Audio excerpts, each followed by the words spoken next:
So as most of you probably know, KSI very recently released quite the worst song of the last few months. Everyone on the internet's been clowning on him, and honestly I'm starting to feel pretty bad for him. But you're probably thinking, why are you talking about KSI? This is a Trippie Redd video. Well, you guys probably didn't even know that Trippie Redd was on that song because you guys probably didn't make it that far. I actually skipped through. I couldn't even listen to the whole thing straight. I skipped through and I heard Trippie's verse, and yeah, it wasn't even that bad. I'm not gonna lie though, I don't even think he wrote this, to be honest. My faith in God, mind and son I'm about to sow.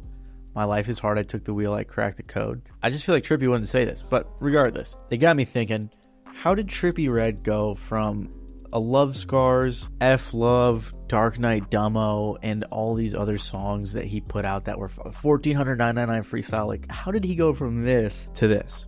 And albums like Genre Sad Boy with MGK. How did this happen? Well, it's interesting because in 2016, Trippie Redd was coming up, and by 2017, he had blown up with the song Love Scars, which many of you guys probably didn't even know. That song kind of got me into SoundCloud rap heavy. Like, I was into rap already, but like that really got me onto SoundCloud rap. That doesn't matter. Love Scars was a banger. I was going back through listening to a bunch of his old stuff. I mean, songs like Bust Down, Oh Thoughts with X, things along these lines. These songs were so cool and unique and fun. And Trippie Redd really was doing something different. And I think one thing that was noticeable about him, like that separated him from other people, is that he did that thing where he would just like sing like really loud and aggressively, almost obnoxiously, but like he had a cool voice, so it worked. You guys know what I mean.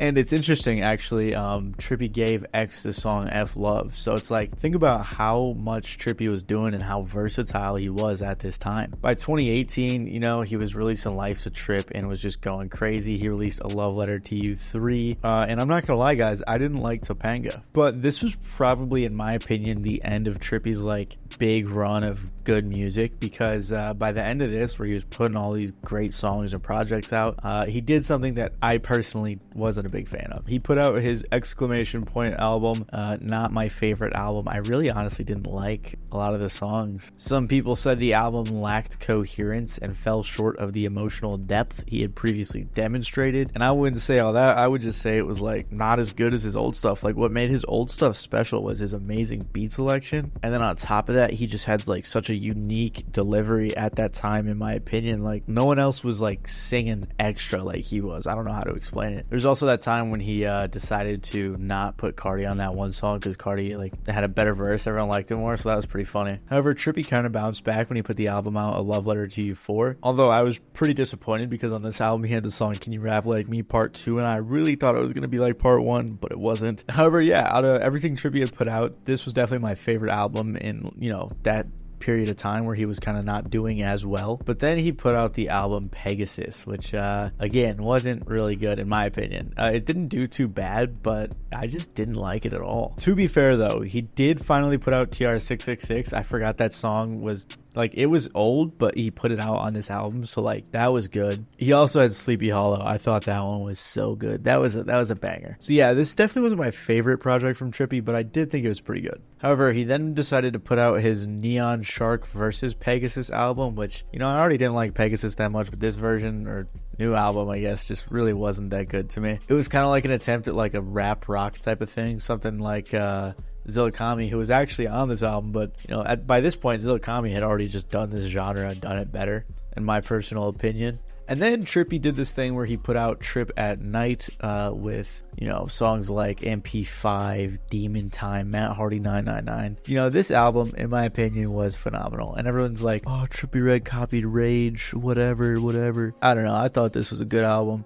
Even if he was like hopping on that trend, he did it well. And that's what I like, because his original vocal style like fit this new genre very well. But I'm not gonna lie, I feel like as time went on, I kind of started to lose interest in, you know, any new Trippie music, even though you know, I had liked some of his album. Like, I liked all his early stuff, and then it's kind of like he was super hit or miss by this point. You know, I feel like he was hitting on some, missing on others. You know, some tracks were good, some weren't, and that's because he's had a lot of inconsistencies. If we disregard all of Trippie Redd's controversies and just look at the music, I really think that him doing all this like style jumping, like the MGK album, or Mansion Music. Like, he's just hopping on different like sounds and waves and like really trying to capture that, when this whole time Trippie did have his own sound. And there's nothing wrong with evolving, but like I feel like he really just doesn't do that vocal style anymore. If we do look at the controversies though, and I think there are a few reasons these do play a role, they definitely had a hand in kind of what happened to his music. Of course, he had his beef with 6ix9ine, you know, whatever, everyone can get past that. Of course, he had the drama with Coi Leray, the feud with Playboi Carti, but I think the main thing that's really been hurting Trippie Redd's career is all of the leaks, and he's personally expressed, you know, issues with this as well.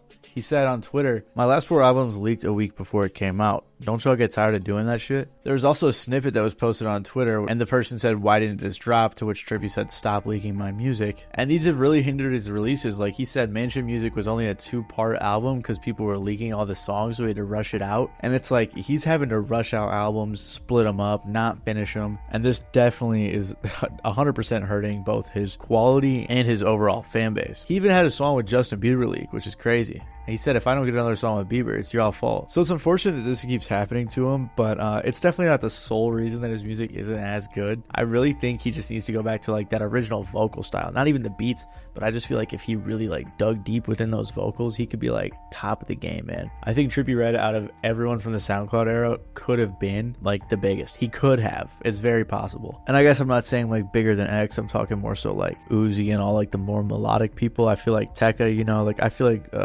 Trippie really could have been there. But if we contrast him with Lil Tecca, like look at Tekka's new album, he has like a completely different type of beats, but also the same type, if you know what I mean. Like I believe the 5th track on that album, it sounded like an Icy Twat type beat, but at the same time infused with like Lil Tecca type vibes. And I think just him evolving his sound and his style and really growing that core fan base has really helped him as an artist. But I don't know, at this point I'm just ranting. I do really like Trippie Redd. I feel like it's not like he doesn't put out good songs ever. It's just like he gets hated on so much, and I think he really does have a lot more potential than he's actually like showing. And I mean, he's stuck around for what, 7 years, so that's pretty impressive in and of itself. But I do think Trippie could be a bit bigger. So shout out to Trippie Redd, shout out to KSI, shout out to you guys, and I'll catch you guys later.